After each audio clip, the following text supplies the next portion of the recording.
നീ ഇത് തീരെ പ്രതീക്ഷിച്ചില്ല അല്ലേ? ഒരിക്കൽ കല്യാണം കഴിച്ചവരെ കൊണ്ട് വീണ്ടും നാടകം നടത്താൻ നാണമില്ലേ നിങ്ങക്ക്? എങ്കിൽ നീയും ദിനേശനും അവിടെ വെച്ചത് പറയാത്തത് എന്താ? നിങ്ങക്ക് വാ തുറക്കാനാവില്ല. നീ മംഗലശ്ശേരിയിലെ ആദ്യത്തെ മരുമകൾ എന്ന് ഞാൻ പറയാൻ മടിക്കുന്നത് പോലെയാ ഇതും.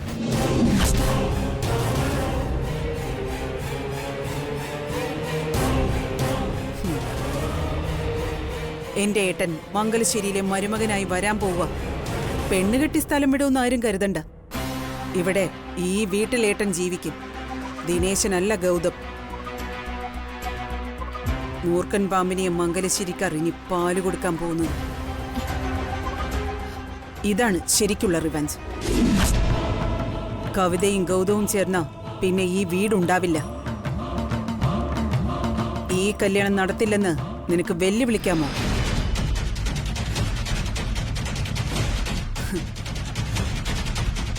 എന്റെ മകളുടെയും സഞ്ജുവിന്റെയും കല്യാണം നടത്തില്ലെന്ന് വെല്ലുവിളിച്ചത് നീയാ. നീ അതിൽ ജയിക്കുകയും ചെയ്തു. ഇപ്പോ ദക്ഷ നിന്നെ വെല്ലുവിളിക്കുക. നിനക്ക് കഴിയോ കവിതയുടെ കല്യാണം മുടക്കാൻ? കവിത നിന്നെ പച്ചയ്ക്ക് കടിച്ചു കീറും. അവൾ ഇത്രയും കാലം കാത്തിരുന്നത് മംഗലശ്ശേരി സ്വന്തമാക്കാൻ വേണ്ടിയാ. എന്റെ വെല്ലുവിളി നീ ഏറ്റെടുത്ത നിന്നെ ഞാൻ ഉശിരുള്ള പെണ്ണായി കരുതും. ഈ കുടുംബത്തിന് ദോഷമുണ്ടാക്കുന്നതൊന്നും ഞാൻ ജീവനോടെ ഇരിക്കുമ്പോ നടക്കില്ല ദക്ഷമേ. അതിന് ഞാൻ സമ്മതിക്കുകയില്ല. ഈ കല്യാണം ഞാൻ മുടക്ക് തന്നെ ചെയ്യും. ചേച്ചിയുടെ കല്യാണം കഴിഞ്ഞിട്ടും ദൈവം എന്നെ ഇവിടെ പിടിച്ചു നിർത്തിയത് എന്തിനാണെന്ന് ദക്ഷാമ്മ അറിയും. അത് വെല്ലുവിളി ഏറ്റെടുത്ത് ഞാൻ പറയുന്നതല്ല. ഈ കുടുംബം തകർന്നു പോവാതിരിക്കാൻ എനിക്കത് ചെയ്തേ പറ്റൂ. എന്നാ നമുക്ക് കാണാം. കാണാനൊന്നുമില്ല. ഒന്നുകൂടി ദക്ഷാമ്മ നാണം കെടാനാ പോന്നെ. ദക്ഷാമ്മ ചെല്ല്.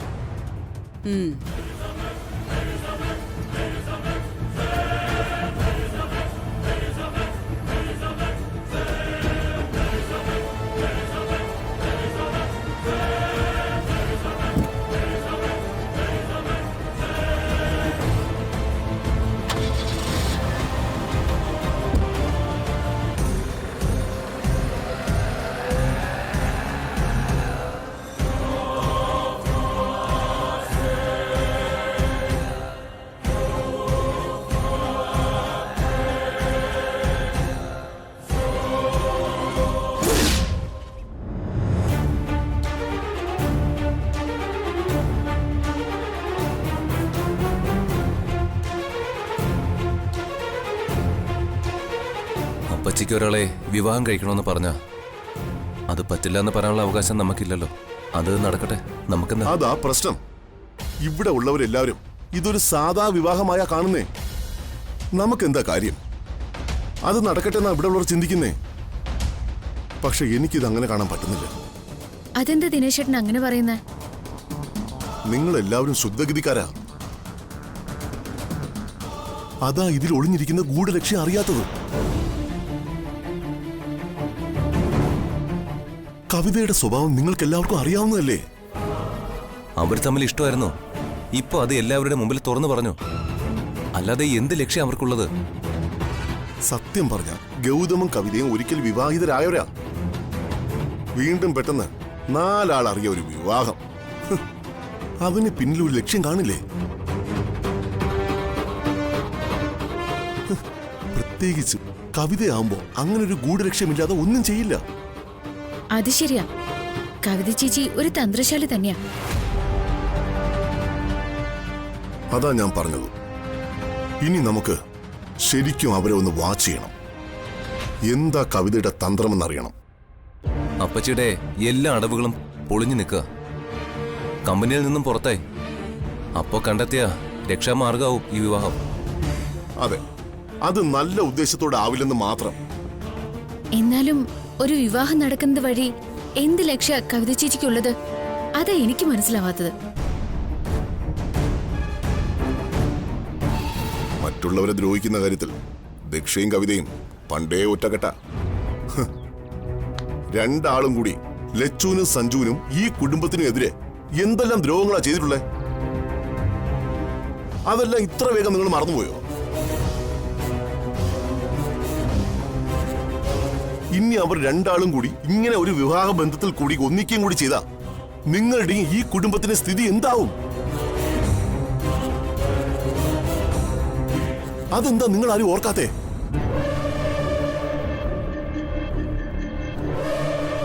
എന്തായാലും കവിതയുടെയും ഗൗതമിന്റെയും വിവാഹം നടക്കാൻ പാടില്ല.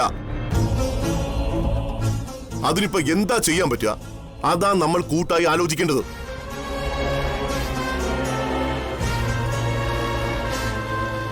ആദ്യം കവിതയുടെ ലക്ഷ്യം എന്താണെന്ന് അറിയണം.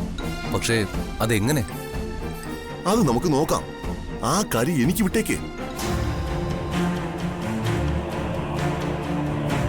എന്ത് വന്നാലും കവിതയുടെ ഗൂഢലക്ഷ്യം ഞാൻ കണ്ടെത്തും. അത് നിങ്ങളെ അറിയിക്കുകയും ചെയ്യും. പിന്നെ എന്താ എങ്ങനെയാ വേണ്ടതെന്ന് ഞാൻ തീരുമാനിക്കും. ഈ കുടുംബത്തിന് ദ്രോഹം വരുന്ന കാര്യമാണതെങ്കിൽ ആ വിവാഹം മുടക്കം മുന്നിൽ ഞാനുണ്ടാവും, ഉറപ്പ്.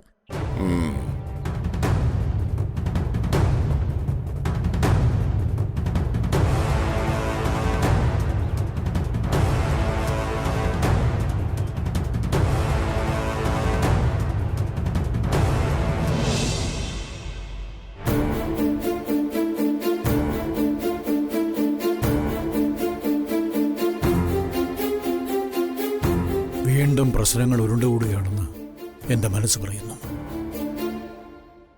എല്ലാം ഒന്ന് ആറിത്തണുത്ത് വരികയായിരുന്നു.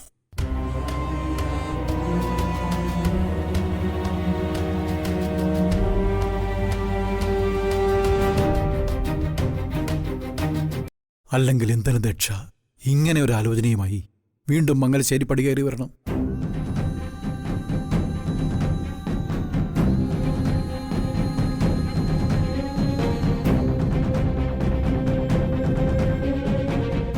ആലോചിച്ച് നോക്ക് ശ്രീദേവി. അച്ഛൻ പറഞ്ഞ കാര്യങ്ങൾ തന്നെ ഞാനും ചിന്തിച്ചത്. മകളുടെ കല്യാണം വരെ എത്തിയിട്ട് ഒരിക്കൽ നാണം കെട്ടുപോയതാ ദക്ഷ. ആത്മാഭിമാനമുള്ള ആരും ഇങ്ങനെ ഒരു ആവശ്യമായി ഇങ്ങോട്ട് വരില്ലായിരുന്നു. ദക്ഷ എന്തോ മനസ്സിൽ കാണുന്നുണ്ട്. അവരെന്ത് മനസ്സിൽ കാണുന്നു കൂടി അമ്മ പറയേ. മോളെന്താ അങ്ങനെ ചോദിച്ചത്? കല്യാണം വേണ്ടെന്ന് ആരും പറഞ്ഞിട്ടില്ല. ഇങ്ങനൊരു പ്രപ്പോസൽ വന്നതിന് മുത്തശ്ശനും അമ്മയും പരിഭ്രമിക്കേണ്ട എന്ത് കാര്യം ഇവിടെ ഉള്ളത്? സന്തോഷത്തോടെ അത് നടത്തി കൊടുക്കണം. കവിതയിളയമ്മേ അവരുടെ ഏട്ടിന് വേണ്ടി ദക്ഷ ചോദിച്ചു വന്നതല്ല. മറിച്ച് കവിതയിളയമ്മയ്ക്ക് അയാളെ വിവാഹം കഴിച്ച് ജീവിക്കാൻ താല്പര്യമുണ്ടെന്ന് അറിഞ്ഞിട്ടാ അവരിങ്ങോട്ട് വന്നത്. അതെന്താ അമ്മ ഓർക്കാത്തത്? പയ്യൻ വീട്ടുകാരല്ലേ പെണ്ണ് ചോദിച്ചു വരാറ്. അതല്ലേ അമ്മ പതിവ് രീതി. രീതികളൊക്കെ അത് തന്നെയാ. മോൾക്ക് മുൻപൊരിക്കൽ പയ്യനെ ചോദിച്ചു വന്നതാ ദക്ഷ. അതൊന്നും മോള് മറന്നു കളയണ്ട. കവിതളയമ്മയുടെ കൂടെ ജോലി ചെയ്തിരുന്ന ആളാ ഗൗതം. അവര് തമ്മിൽ ഇഷ്ടത്തിലായി കാണും. ഇതുവരെ വിവാഹത്തെപ്പറ്റി ഒരക്ഷരം പറയാതിരുന്ന ഇളയമ്മയ്ക്ക് ഇവിടെയുള്ളവരോട് ഈ ആവശ്യം നേരിട്ട് പറയാൻ പറ്റുന്ന കാര്യമാണോ?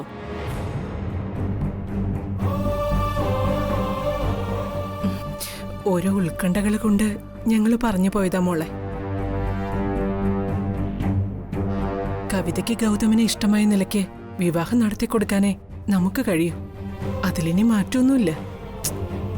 അമ്മ ആ വഴിക്ക് ചിന്തിക്ക്. കല്യാണം കഴിഞ്ഞ് അയാളുടെ കൂടെ ഇളയമ്മ പൊക്കോളും. അവര് സന്തോഷത്തോടെ ജീവിക്കട്ടെ. ഇനിയെങ്കിലും ഇളയമ്മയ്ക്ക് നല്ലൊരു ജീവിതം ഉണ്ടാവട്ടെ. ഞാനതാ കരുതുന്നത്. അച്ഛൻ വിളിച്ച സമ്മതം പറഞ്ഞേക്ക്. കവിതയ്ക്ക് അർഹതപ്പെട്ടതൊക്കെ കൊടുക്കുകയും വേണം. അതാ വേണ്ടത്. തുറന്ന മനസ്സോടെ അങ്ങനെ തന്നെ തീരുമാനിക്കണം.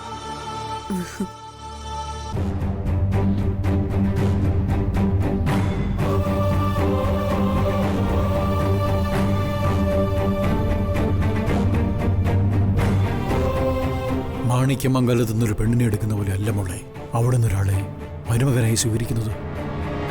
അല്ല, കവിത അയാള് വിവാഹം കഴിച്ചുകൊണ്ട് പോവുകയല്ലേ ചെയ്യുന്നേ. ഈ കുടുംബ പകയ്ക്ക് അതുകൊണ്ടൊരു ശമനം വരുമെങ്കിൽ കല്യാണം നടക്കട്ടെ അച്ഛാ.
ഹലോ കവിത,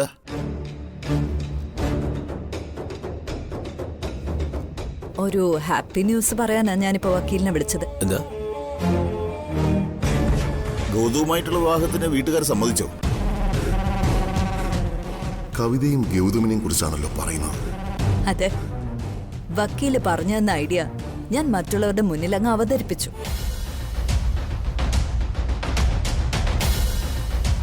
അച്ഛനും അമ്മയും എല്ലാവരും ഒടുവിൽ ഞങ്ങളുടെ വിവാഹത്തിന് സമ്മതിച്ചു.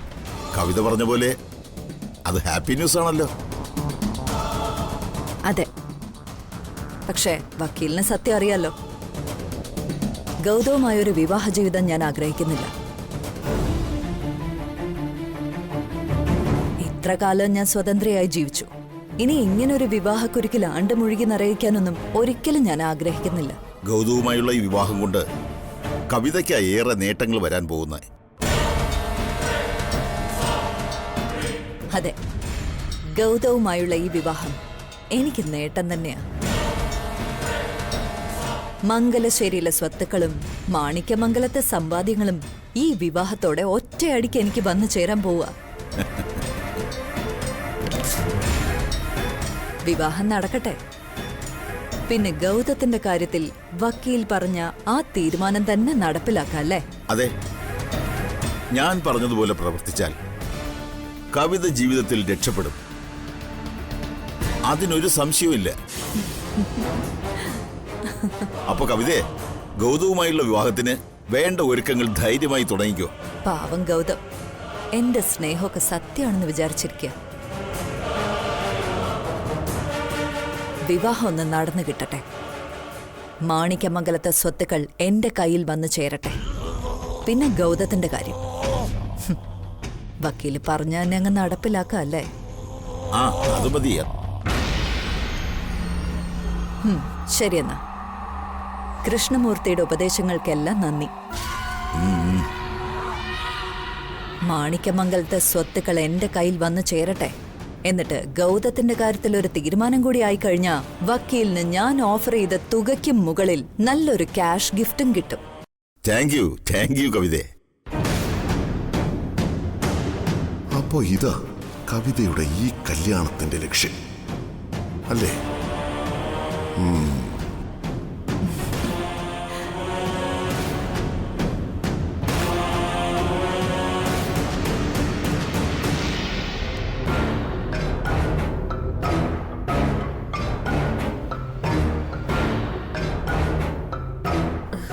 ഇളയമ്മ എന്തായാലും കല്യാണത്തിന് സമ്മതിച്ചല്ലോ, അത് നന്നായി.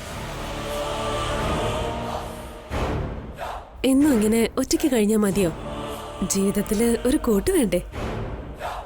ഇല്ലെങ്കിൽ അവസാന കാലത്ത് ഒറ്റപ്പെട്ടു പോവില്ലേ? ഈ വിവാഹത്തോടു കൂടി ഇനിയും പേടി വേണ്ടല്ലോ. അത്ര വലിയ ഫംഗ്ഷൻ ഒന്നും ഇല്ലെങ്കിലും ഇളയമ്മയുടെ കല്യാണം ആഘോഷമായിട്ട് നടത്തണം.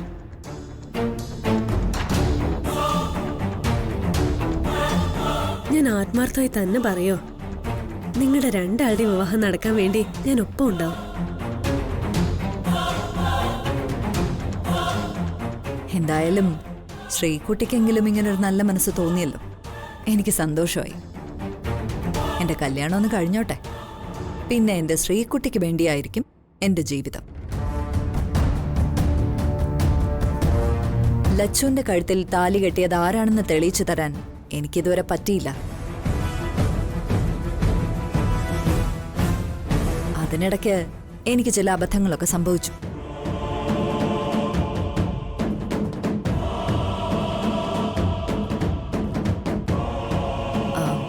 ശരിക്കും അത് എന്റെ പിഴവല്ല. ഇവിടെ ഉള്ള ചിലർ മനഃപൂർവ്വം എന്റെ ഐഡിയ പൊളിച്ചതാ. ഇനി ആ അബദ്ധം എനിക്ക് പറ്റില്ല. ആ സത്യം ഉറപ്പായും ശ്രീകുട്ടിയെ ഞാൻ ബോധ്യപ്പെടുത്തിയിരിക്കും. കവിതകളെ പറയുന്നത്.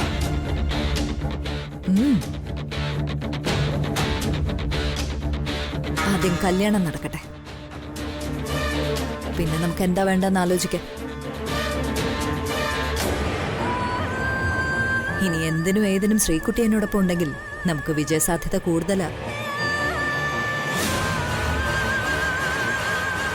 എനിക്ക് വേറെയും ചില ഐഡിയകളൊക്കെ ഉണ്ട്. നമുക്ക് നോക്കാം. എളമ വിഷമിക്കണ്ട, ഞാൻ ഒപ്പമുണ്ട്. ആദ്യ എളമയുടെ വിവാഹം, പിന്നെ ലച്ചുവിന്റെ കഴുത്തിൽ താലി കെട്ടിയത് ആരാണെന്നുള്ള അന്വേഷണം, എല്ലാറ്റിനും ഞാൻ എളമയുടെ കൂടെ ഉണ്ടാവും.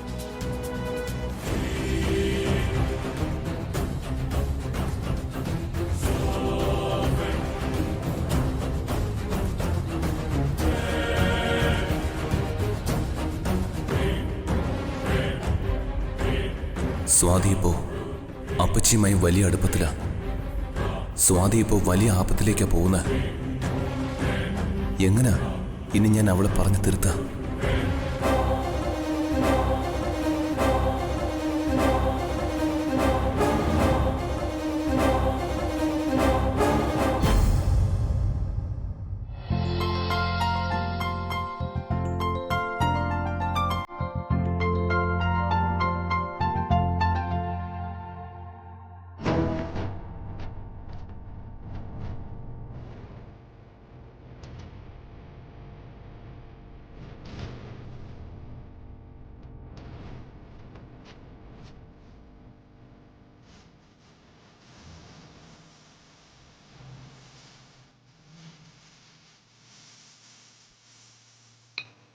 Thank you.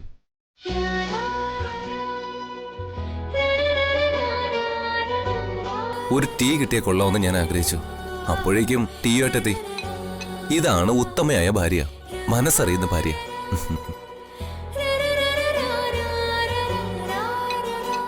ഞാൻ പറഞ്ഞു നീ കേട്ടില്ലേ? ഞാൻ ഓരോന്ന് ആലോചിക്കുമായിരുന്നു. എന്തോരോന്ന് ആലോചിക്കായിരുന്നു? കവിത ഇളയമ്മയുടെ ക്യാരക്ടർ തന്നെ. കവിത ഇളയമ്മ അമ്മ ന്യായീകരിക്കുമ്പോഴൊക്കെ ഞാൻ എതിർപ്പ് പറഞ്ഞിട്ടുണ്ട്. പക്ഷെ ഇപ്പോ എന്താ ഒരു പുനർചിന്ത വരാൻ? അമ്മൂന്റെ കാര്യത്തിലുള്ള കവിത ഇളയമ്മയുടെ നിലപാടുകളാ എനിക്ക് രസിക്കാതെ വന്നിട്ടുള്ളത്. അമ്മൂനോട് അവര് പലപ്പോഴും ക്രൂരമായിട്ട് പെരുമാറിയിട്ടുണ്ട്. കവിത ഇളയമ്മയെ സംബന്ധിച്ച് അമ്മു ആരുമല്ല. അവളെ അംഗീകരിക്കേണ്ട ആവശ്യം അവർക്കില്ല. വിവാഹം കഴിക്കാതെ ജീവിച്ചതിന്റെ പ്രശ്നങ്ങളും അവർക്കുണ്ട്. ഈ വീട്ടിലെ കവിത ഇളയമ്മ ഒറ്റപ്പെട്ടൊരു ജീവിതം തന്നെയാ നയിച്ചത്. ആരെയും അംഗീകരിച്ചു കൊടുക്കാൻ കഴിയാത്തൊരു മനസ്സ് അപ്പച്ചിടത്. അത് നിനക്കും അറിയാവുന്ന കാര്യമല്ലേ?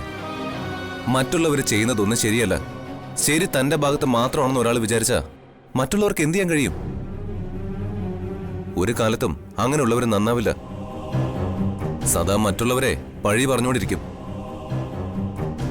തന്റെ അധപതനം അവര് മാത്രം അറിയില്ല. ചിരിച്ചു കാണിക്കുന്ന എല്ലാ മുഖങ്ങൾക്കും മറ്റൊരു മുഖമുണ്ട്. ചിരിച്ചു കാണിക്കാത്തവർക്ക് മറ്റൊരു മുഖമില്ല. സ്വന്തം മുഖമാ അവര് മറ്റുള്ളവരുടെ മുന്നിൽ പ്രകടിപ്പിക്കുന്നത്. അതിലൊരാളാ കവിത ഇളയമ്മെന്നാ എനിക്ക് തോന്നുന്നത്.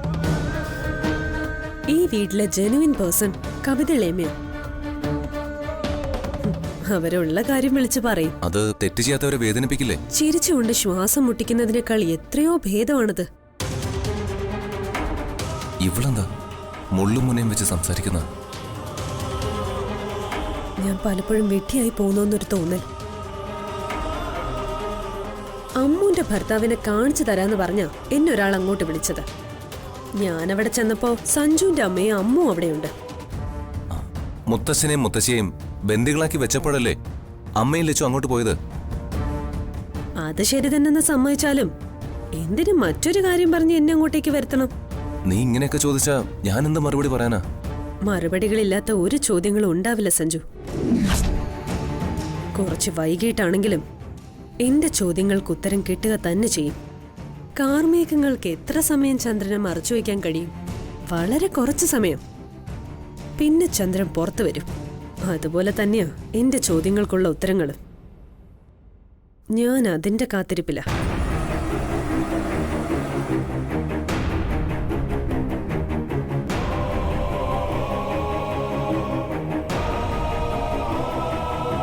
കവിത അപ്പച്ചിയുടെ വലയില് അവള് വീണെന്ന് തന്നെ കരുതാം. രണ്ട് മനസ്സുകൾക്കിടയിൽ ഒരു മതിലുയരുകയാ.